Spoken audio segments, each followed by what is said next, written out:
அனைவருக்கும் வணக்கம். காவியாவும் சிட்டுக்குருவியும். காவியா கம்ப்யூட்டர் கேமில் விவசாயம் செய்து பழகிவிட்டாள். பொட்டட்டோவில் புழு வருமா என்று கேட்டு மருந்தடிக்க துவங்கினாள். 300 ரூபாய்க்கு முதலீடு செய்து 825 ரூபாய்க்கு அறுவடை செய்து 525 ரூபாய் லாபம் பார்த்து விட்டாளாம். பிறகு மாற்று விவசாயமாக தக்காளியை பயிர் செய்கிறாள். 12ஆம் நாளில் செடிகளில் இலைகள் துளிர்ப்பதாக கணக்கும் சொன்னாள். கம்ப்யூட்டர் விவசாயம் கற்றுக்கொண்ட காவியாவுக்கு பின்பொரு நாளில் விவசாயம் செய்ய நிலம் இருக்கிறதா, விதைகளை எங்கு கண்டடைவது என்பனவற்றை அறியாமல் இருந்தாள். மேலும் விவசாயம் என்பதை லாப விளையாட்டு என்று நினைக்கிறாளா என்பதும் தெரியவில்லை. இப்போது அவள் மோட்டார் வாகன பந்தயத்திற்கு மாறிவிட்டாள். எண்டோசல்ஃபான் பூச்சி மருந்திற்கு காலிஃப்ளவரில் உள்ள புழுக்கள் செத்துவிட்டன. பாவம், சிட்டுக்குருவிகள் என்ன செய்தன? காவியர்கள் சிட்டுக்குருவிகளாக மாறி அனைவரின் வீட்டு வரவேற்பறையிலும் அமர்ந்திருக்கின்றனர், கேள்விகளாக மாறி. English version translated by poet Asada. Kavya and Sparrow. Kavya learned cultivation in computer game. Are there worms in potato? She explored pesticides. She started spraying. ₹300 she invested. 8,2500 harvested. 5,2500 she profited. Then she recultivated tomatoes in the same field. Leaves sprouted in 12th day, she found.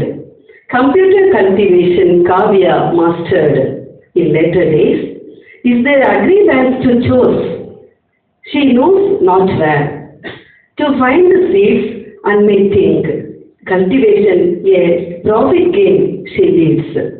Now she switched over to motor car race, and endosulfan pesticides perish cauliflower worms. Poor sparrows undone, what harms did they done? Kavya transformed as sparrows, seated in drawing rooms of every house as an interrogation.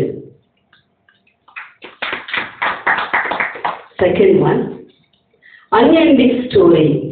Kavya won't go to school smiling unless I do have her in twine braid.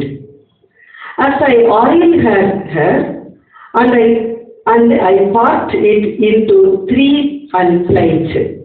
It eats of the strains in every knot of the braid. A tail gets itself entwined. By the time I attempt to answer and get exhausted under endless questions which open up, along with tales. The painting would have been done with kisses on both cheeks. Similarly, Mom had such an intimate bond in my twin bride days. This poetry in Tamil version. முடிவுறாத கதை. காவியாவுக்கு இரட்டையாக வகையெடுத்து பின்னலை நானிட்டால் மட்டுமே சிரித்தபடி பள்ளிக்கு செல்வாள். நீர் கூந்தலில் எண்ணெய் காப்பிட்டு 3 இழைகளாக பிரித்து பின்னலிடும் பொழுது ஒவ்வொரு இழையிலும் ஒவ்வொரு பின்னலிலும் ஒரு கதை வந்து ஒட்டிக்கொள்ளும்.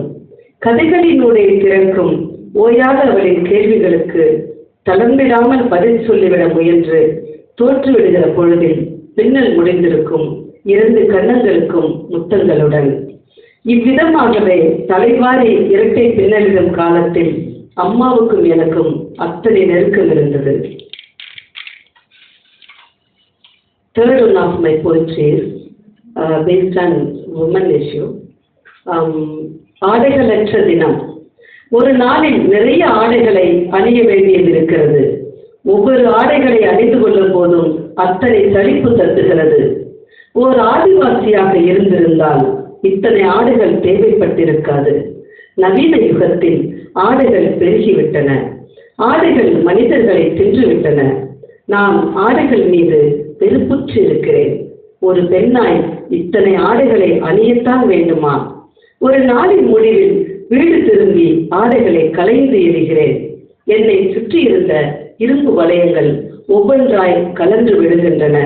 குளியல் அறையில் பிரவேசிக்கின்றேன். தலைக்கு மேல் பொழியும் நீர் என் துயரங்களை கழுவி செல்கிறது. நீரால் குளிர்ந்தபடி இருக்கிறேன் என்ற போதும் இன்னும் ஒரு ஆடை வெளியே காத்து கொண்டிருக்கிறது. It is translated by Asada. No clothes day. I have to wear a number of clothes in a day and end up in Inui. As I put each of those clothes on, if I were a cave woman, I wouldn't have needed these many clothes. Clothes have increased manifold in these modern days. Clothes have devoured humans. I had clothes. As a woman, do I need to wear these many clothes? At the end of the day, I return home. I take my clothes off and throw them away. The iron shackles around me come off one by one as I enter the bath. Water pours down on my head and washes away my sorrows from above. Water keeps me nippy. However, there is another cloth waiting outside. Thank you.